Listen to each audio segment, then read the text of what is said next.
exploration mission matures, it's back to the moon and on to Mars, and you potentially could have a crew coming back that's been in space for 2 years.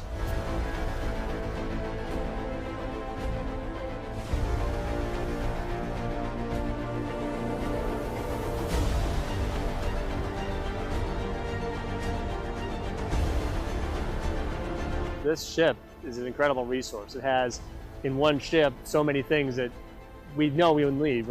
The well deck for recovering the capsule itself. The flight deck for if you need to evacuate or get a crew member off. Great medical facilities. So this is a great class of ship to run this operation, and it's a great opportunity for us to work together.